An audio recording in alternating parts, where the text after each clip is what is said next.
Hello and welcome to New Mexico Rising. My name is Abby Max. On this week's show, we have this. Learn to accept that this is my diagnosis and I need to take care of myself and find ways to make myself feel better.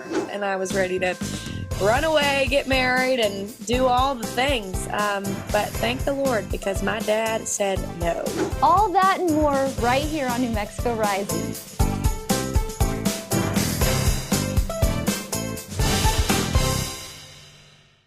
Do you ever watch a trailer and instantly wonder what really happened behind the scenes? You know, The Mighty Oaks is one of those films, a survival story with heart, grit, and a little mystery woven in. It lands on VOD and DVD on December 9th, and today we've got two key voices behind it. Filmmaker Brendan Harty and producer Brad Ledwith. Welcome to the show, you two. How are you, my friends? Thank you so much for having us, Dan. We're having a great time. All right. I'm glad you're having a great time because I'm off to a terrible start this morning. My brain is frazzled, and I guess for the people that are just hearing about it, what is The Mighty Oaks really about, kind of at its core? I think that the story of The Mighty Oaks is truly an opportunity for people to see lacrosse, tear the covers off of high school sports, and at the same time, accentuate the successes of an underdog team. We have been talking about lacrosse a lot on the show lately. It's the fastest growing sport. Yeah. Yeah. When you first stepped into the project, what grabbed you about the story, some of the characters, and the setting? Brendan? For me, it was, first and foremost, Brad's enthusiasm and the community that surrounded him. Tough to do a project like this if everybody's not, bought in and excited about it. And that's really the energy we had from the very beginning. And then to have the opportunity to, pull the curtain back and show what it's really like to spend a season with these kids who are going through all the issues kids have, as well as trying to win a championship. From my perspective as a creator, it was an awesome opportunity, and we think it comes out in the final product. And the dynamic between some of the characters or people in it did feel personal. Did you bring anything from your own personal lives or experience to kind of shape how you approach this movie? Well, that's a great question, Dan. I think that I bring it to the sports. My own experiences of growing up playing baseball, football, basketball. I lost my dad at an early age, and to me, being able to give back to my community, and my dad was a real involved in I remember him being president of the soccer team in the 70s, and honestly, it's one of those things that I remember him doing a lot for the program, and he didn't know anything about soccer. So the story of The Mighty Oaks, which you can find on Amazon Prime, which you can pre-order on Apple TV, December 9th it comes out. I'm telling you right now, if you buy this movie, if you like documentaries, you'll love it. If you like sports documentaries, you're going to think it wins an Oscar. And the film digs into a little bit of loss, adoption, family grief. How did you approach telling some of these stories without getting too personal or exposing too much? Well, we covered a lot of different stories. There's a whole women's aspect to this, and their varsity team as well. But some of the more personal stories, I think you just have to handle with sensitivity and a deft touch, but also keep it authentic. And I think if you do that, you have license to tell the stories and get support from the families, and humanizing this movie and making it not just a sports film, but something about the kids and really getting into some of the emotional aspects was important. And that's why we did it. And telling a documentary, it may be a little difficult because Morgan Hill, they built this lacrosse program pretty much from scratch. What did you learn about the community, or how did you be able to get the community and the parents to support you in making this possible? Brad's a juggernaut in the community. His enthusiasm is infectious. He's been around from day one. Really, we call him the godfather of lacrosse in the community, but what he really is one of the greatest supporters of it and givers of his time. That's what really got me into it. All right, you two, I want to thank you two for joining me. You can check out The Mighty Oaks as it comes to streaming. I want to thank you two for joining me today. Thanks, Dan. And listen, my story is the same all over the country, and Brendan told it very well. Well, thank you too. Thanks, Dan. Do you ever watch a true crime story and think, there's no way that this could be real? And then it is. then the idea of that is the idea behind the brand new season of A Curious Case of, a series that digs into bizarre, stranger than fiction cases filled with twists, deception, and shocking outcomes. So joining us today is Beth Karas, veteran legal analyst and former prosecutor who helps break down what really happened and why these stories still matter. Welcome to the show, Beth. How are you, my friend? I'm fine. Thanks for having me. Happy New Year. Happy New Year. Excited about it too. Happy New Year to you. And before the break, I was saying, like, I love the show. It's great. It's interesting. It's because, like, a lot of these true crime drama stories always is this person murdered this baby, and it's dark, it's demented, and it kind of goes into these, like, deep tales of, like, blood, guts, and people that are just doing horrible, horrible things. But this show, okay, and not to just keep gushing about it, it goes into something a little different. It does have like the true crime. It has some weird tales. It has some stories. First season, loved it to death. But you investigate things that are a little different and not just blood, guts, and watch these people kill things that were innocent all from the start. You know what? You hit the nail on the head. That why this series resonates with a lot of men who are kind of get turned off to a lot of blood and guts and murder, right? It's like a largely female audience. It skews female, I should say. But I'm hearing from husbands and boyfriends saying, there's a show that I can watch that's crime or crime adjacent, as we say, that I can watch with my girlfriend or my wife and enjoy it. So we're not looking at murders, but we're looking at weird, bizarre behavior, as you said. It's deceitful, it's fraudulent, could be cults, it's something's wrong here. What is it? A crime? What is the crime? Sometimes it's clear there's a crime, but it's like somebody gets away with a deception or a fraud for a long time. It's like I marvel at what people do and get away with. Yeah, I think I'd be a little nervous if I'm sitting down and relax and my wife is getting super excited about a murder drama of someone killing their husband. Yeah, I can understand that situation. But okay, you really choose some wild and interesting tales and stories. How do you find these? So, there's a team of us, and I'm part of that team who look for the stories. I mean, stories come to me, but we also, we scan, the internet. We, might listen to some podcasts. Maybe people we know. There's a story I've been pitching of somebody I know who had, I don't want to give away the punchline, but it's not in this series, but he was missing for a long time and people thought he was abducted by aliens. Turns out that wasn't the case. Anyway, they're weird, twisted stories and we just find them, in life, on the internet, newspapers, friends, people we know. We listen to reports. All right, and this season, what are some of the highlights? Anything big that we should be looking out for? What's something we can look forward to in the season? What's the elevator pitch this time? So, well, the finale is a good one, right? And it's called The Corpse That Came to Dinner. Okay, I just leave it at that. It's a weird story. 91-year-old woman found with 2 corpses at home, right? Unbombed corpses. So that was weird. It's like, it's got to be a crime here somewhere, but it was her husband and her twin sister. Like, she loved them. She cared for them. Is it really a crime? So that's the finale. So you got to wait 8 weeks for that one. But the school principal who hypnotized his students and he wasn't licensed to do it. And there 3 of them tragically die. There's no murders, but they die.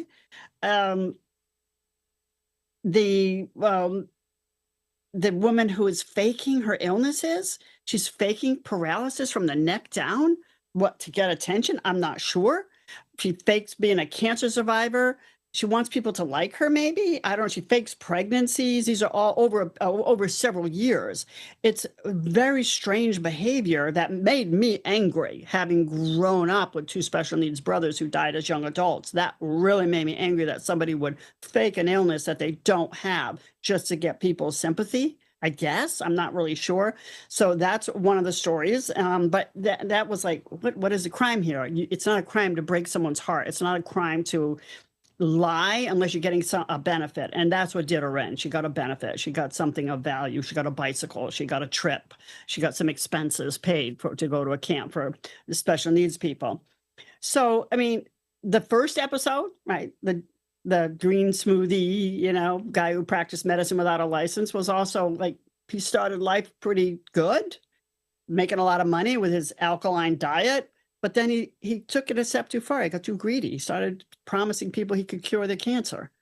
That's what landed him in prison. As a journalist and someone that has dealt with legal analysts and former prosecutors, what did you learn while working on these projects, and what is something that is a takeaway that you going into this? Okay, these are interesting stories, but what is something that like made you realize, or what did you learn that that you want people at home to kind of get while watching this, or just learn while making the project yourself? I want people to be aware that there are a lot of frauds being perpetrated, not just on the robocalls and the emails you get where people are trying to get into your bank account and get your personal information, but people are out there lying about themselves. I mean, the green smoothie promising, the guy with the smoothies promising he can cure your cancer, the woman faking her paralysis, and she really did fake the counselors. I mean, they thought she was paralyzed. I mean, just it's a cautionary tale to just always be on alert. I don't want people to be distrustful of everyone, but just, you just gotta check things. And if your radar, your gut is telling you something's not right, that's probably the case. Beth, you are a hero. Thank you for bringing this once again to us. We love this stuff. So, thank you. You got to check out new episodes of Curious Case Up that are airing weekly on Investigation Discovery, with episodes also available streaming on Max. If you're fascinated by true stories that prove reality can be a little stranger than fiction, then this is absolutely one worth watching. Beth, I want to thank you once again for being with us, my friend. My pleasure. Thanks for having me. Have you ever wondered what it really takes to send technology to the moon and then make it work once it's there? There's a new documentary called Drive Me to the Moon. It takes viewers behind the scenes of a groundbreaking lunar mission and the collaboration that made it possible. So joining us today is Fabiana Neves, Vice President of Castrol Americas, to talk about the film and why this moment matters for the future of space exploration. Welcome to the show, Fabiana. How are you? Thank you for having me. All good here today. Thank you. All right, for our viewers just hearing about it, what is Drive Me to the Moon, and what story does the documentary tell? Drive Me to the Moon is a documentary where you will see everything behind the scenes on what it takes to be in the moon, from the concept to design to collaboration to bringing innovation, technology, and all steps towards making sure, hey, we are in the moon again. And the movie follows the Lunar Voyage 1 mission from early testing to touchdown on the moon. What do you think will surprise people most when they watch it? Well, the first one is making sure that the collaboration with the private sector and how new innovation has evolved and made it possible for the first time ever be in the lunar South Pole. So that's a pioneer opportunity never done before. And you can see firsthand, right, so on the documentary. Mission control is also a big part of the story. What makes this operation so unique compared to past lunar missions? Mission control is the brain behind the machines and truly what monitors, give control, as well as receive the data and insights of everything that is happening from the moment of the launch until the machine is in there, right? So is the brain, is the women behind everything that happens, right? So the ability to monitor, to receive the images, the data, the insights, and then turn this into actions that we can learn and evolve further is definitely the heart and the brain behind everything happening there. And Castrol has been involved in space exploration for decades. How did that experience shape their role in this mission and making of this film? For over 7 decades, we have been partnering with NASA since the Apollo mission, worked with the Mars missions, with the rovers, the Opportunity, the Curiosity, the Perseverance rovers, and our technology have evolved and enabled these missions to be successful. Now partnering with Lunar Outpost and the private sector to making sure that we do evolve, that we bring the technology, and our lubricants enable those missions to be successful is critical, has been critical for Castrol. We are really, really proud of being partnering and working and evolving with the space industry. With renewed excitement around lunar exploration right now, how does this mission help set the stage for what's coming next? Yeah, great question. We are definitely keen to support the goal of finding a sustainable way of having human presence in the moon. This mission was a first step towards that goal, so we are keen to continue partnering and making sure that, hey, we can make this a reality and there is a sustainable way for having human presence in the moon. So where can our viewers go check out Drive Me to the Moon and maybe get more information? You can go to our website, castro.com/drive-me-to-the-moon, and also you can find us on YouTube. Fabiana Neves, I want to thank you for joining me today. Thank you. Do you ever feel like tax season sneaks up on you? February is a great time to slow down, get organized, and look for simple ways to save money. Joining us is Carlos Armando Garcia, founder and CEO of FinHabits, who is also a personal finance expert. Here with tips to help families make this a frugal February. Welcome, Carlos. Thank you for having me. Thank you for being here. Why is February a good time for families to start gathering their tax documents? Well, this is the perfect time to plan ahead. You don't want to wait for the last minute. And what I usually do is try to gather all my documents, my W-2s, 1099s, charity donations, brokerage statements, all in one folder. Even better, if you can digitalize this process. That means you can scan, copy, take a picture of that document and put them up in an online folder. And I try to do this throughout the month of February so that by March 15, I can just share that folder with my tax accountant. Makes it easy. You talk about this, making this a frugal February. What are 4 steps families should take this month? There are 4 things that you can do this month. And starting with, you have to prioritize paying your high interest debt. And I'm talking about your credit card bills. Second thing you can do is automate your bill payments. Many times companies even give you a discount when you're paying these recurring payments in automatic. So why not do that? The third thing you can do is look very closely at your investments, your retirement savings. You need to max out those contributions because this is your future asset.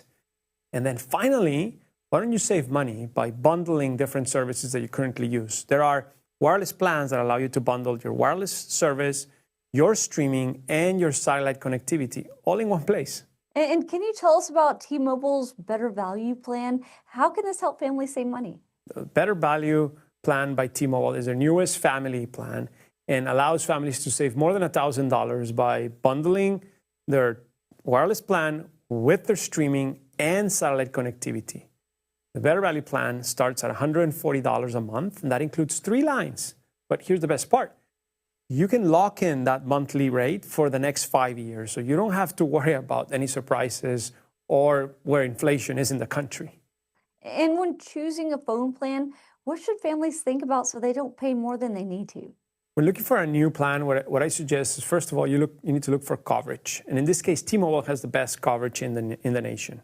The second thing is, you're looking for a plan that covers multiple people in your family. Well, make sure there's a family plan that allows for multiple lines, all in one.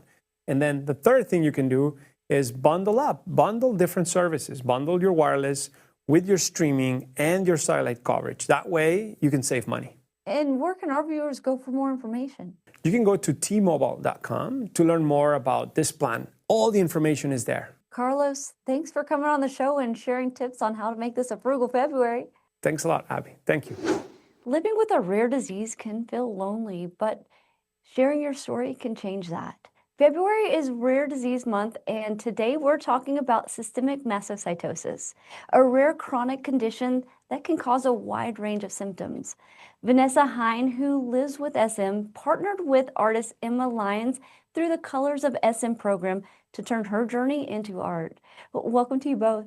Thank you for having us. Thank you for being here. Vanessa, can you tell us about your journey with systemic mastocytosis and the symptoms you experienced? Sure. My journey is quite long.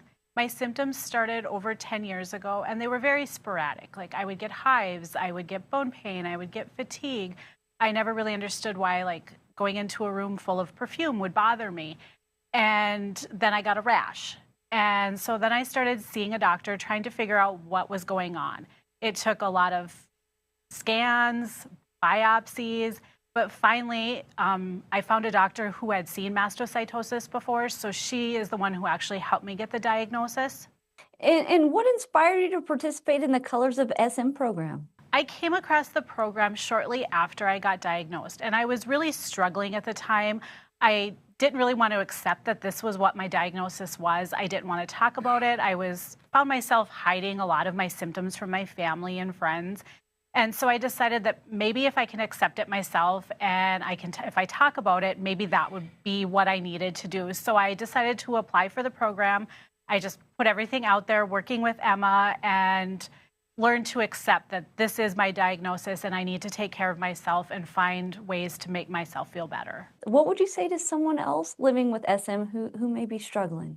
I would say, first of all, you need to listen to yourself. Find those triggers and learn them. They're very hard to learn, and to realize like different things that are affecting you, and to find a doctor who can listen and get familiar with the disease and can help you find the right treatments. And Emma, what did you learn about SM that surprised you? Well, SM, systemic mastocytosis, was a brand new disease for me to learn while being part of this program. So partnering with Vanessa over the 6-month time period that I had to create this artwork allowed me to see all of the symptoms that she struggled with, all of the unpredictable triggers that she faced, and it made me realize how strong she was in order to overcome all of these challenges that she faced every single day. And how did you capture Vanessa's story and emotions through your artwork?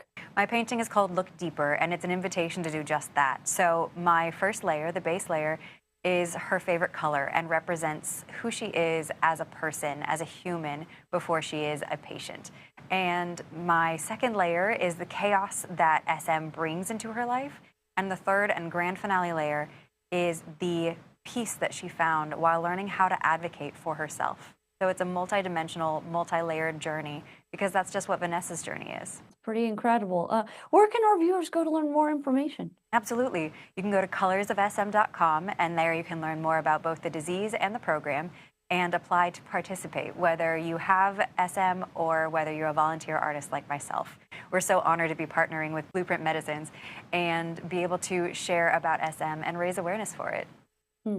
Vanessa, Emma, thank you for sharing your story with us today. Thank you so much for having us. There's something powerful about a song that feels real, like it was pulled straight out of someone's life.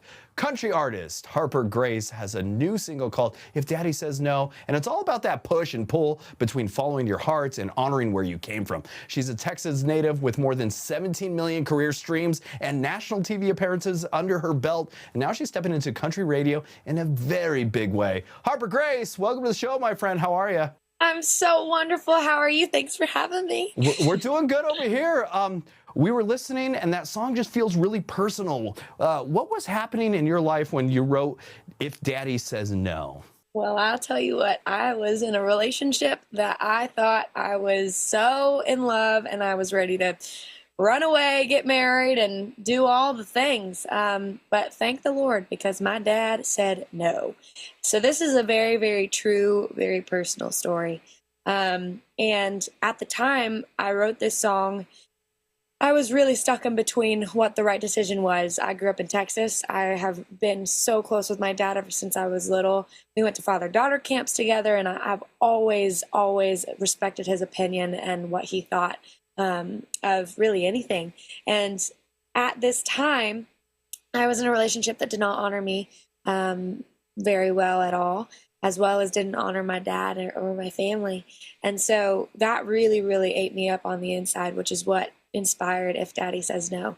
And it was a scary thing to write, and it's been a scary thing to talk about, but I'll tell you that the listeners of getting the opportunity of playing this song live have really been the thing for me to be encouraged to actually share this point of my life, because after I've played it live, I've heard so many different people's story of whether their dad actually did say no, and it was, a really bad relationship and they are no longer together and went through a divorce or whatever it may be, or their dad said no and they actually didn't end up getting married, or their dad didn't, chime in and they wish they did, or their dad did say no and they're living happily ever after. So there's so many different outcomes. And when I wrote If Daddy Says No, the lyrics don't have a resolution in the song, so that the listener is able to piece together what it is that their story might be in the midst of the lyrics. And so for me, my resolution was my dad did say no, not to love, but to remind me that true love is worth waiting for, and finding somebody that really, really honors and respects you as a human being,